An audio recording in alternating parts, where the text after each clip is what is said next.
Hi and welcome back. Today we're going to take a look at my room update. It's a place, if you follow me, you will know very well, but lately it's just felt really cluttered and overwhelming. As much as I love it, I just felt like it was time for a big change. And I love how it turned out. I got a new set of shelves that I think fits the space a lot better, as much as I will miss my old beautiful bookcase. I was hoping that my tarot decks would be able to fit onto the shelf as well, but alas, I could not quite get there. So I still have this old DVD cabinet that Blair picked up on the street for me a few years ago to house all of my tarot decks. And I think it does a wonderful job.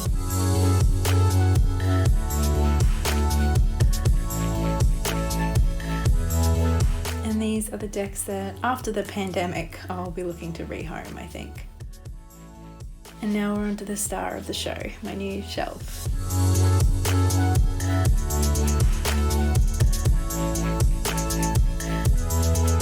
Up here I have my old toys and things from when I was a kid, and some manga box sets, and of course Harry Potter.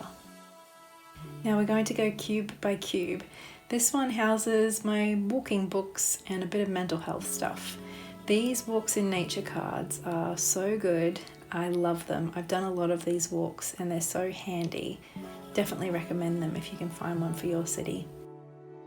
Next is Margaret Atwood, my favourite author, and she occupies the most space on this shelf with 2 whole cubes to herself. I love a lot of her books, but my favourites would have to be Organising, The Robber Bride, and of course The Handmaid's Tale.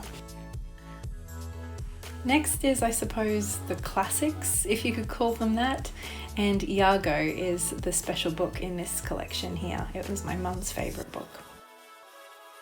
And here are books from the Life's Library, some of my favourites and ones I have yet to read. And this is a little box of cards because during the pandemic I would like to make an effort to write to people more, so that's something fun. And here are my more specifically pagan and witchcraft books and a few journals. Paganism by Joyce and Ribbon Higginbotham is my favourite Paganism 101 book. I just think it breaks down some of the bigger concepts like what is deity really well. And Godless Paganism, another one of my favourite books, and I've done a full review on this. I think it's great if you're like me and you're pagan but a little bit different in the pagan world. And my Book of Shadows, or one of them. This one is one I just record ideas and things that I really like, and I have a bit of fun with the drawings.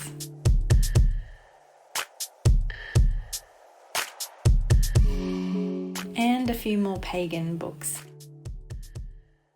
Witch Lilith is a book I get asked about all the time. It's an anthology and I love it, and I've done a full review on it, so I'll leave a link to that below. This is a little bit of a mix, I suppose, spirituality, philosophy with a bit of a theme of walking. Just like with this book, which is all about wandering and mindful walking, which I just love. I love this book.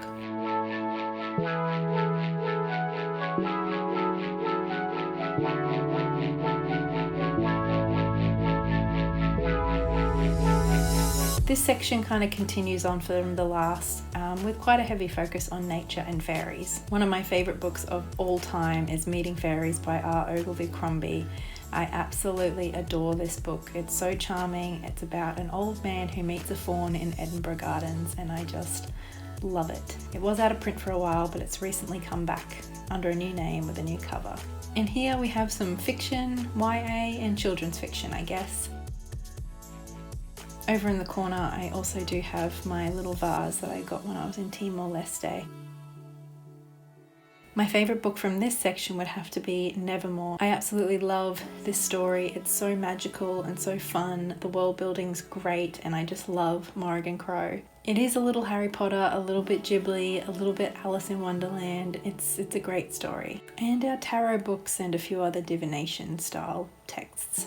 My favourite tarot book is The Tarot Revealed by Paul Fenton Smith.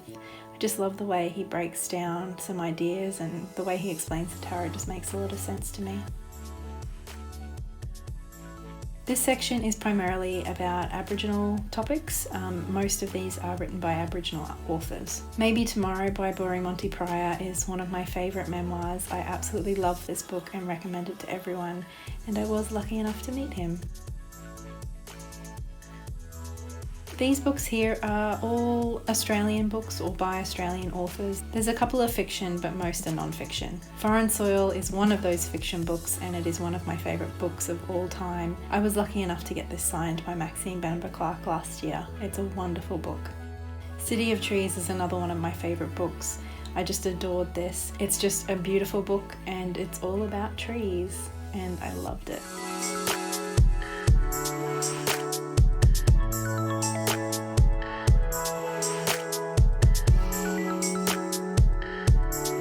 This section features a little bit of storage along with RJ and Mang and a few books that I haven't read yet. How to Do Nothing is going to be the Blossom Book Club book for next month in April, so I will be reading this very soon, which I'm looking forward to. If you'd like to join us, a link is in the description. I don't really know how to classify these books. I suppose it's a bit of a mix, quite a bit of pop culture in here too. And of course my Hobie Mattel doll, because Hobie. This book, Notes to Self, was a book that I read in my 7 Books in 7 Days challenge recently, and I adored it. It made me sob like a baby. I just thought it was so moving and so well done. These are a mix of how-to and direction books mostly.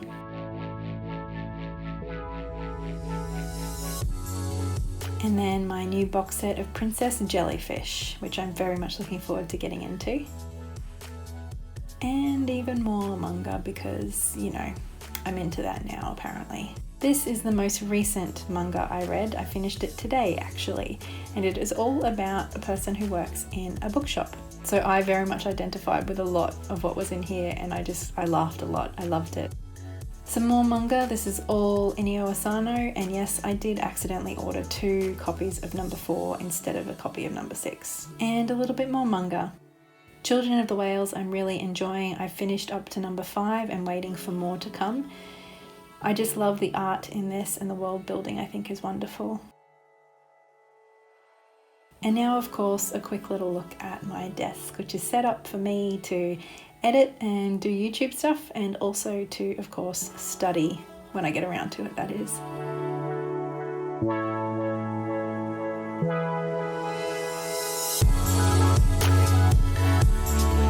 So that is the room all done, and I'm so happy with how it turned out. Of course, I will miss that beautiful wooden bookshelf that I've had in my room for so long, but I do think that this bookshelf just suits the room a lot better in terms of the space, and it feels a lot brighter, a lot more organised, just a lot nicer of a space to be in, a lot less cluttered, and I'm feeling really good about that. This was a short video, so if you would like, I'm more than happy to do a more thorough tour of the bookshelves in a future video. Just let me know if that's something you'd like to see. Of course, before we go, I have to say a big thank you to my patrons over on Patreon for all of your support. A big extra special thank you as always goes to Tracy Timmerman, Laurie, Lynette Brown, The Hales K, and Biffy Rose. Thank you so much, and thank you to everyone who watched. I really hope you enjoyed this video. I hope you're staying well, and I will talk to you again very soon. So much love. Bye.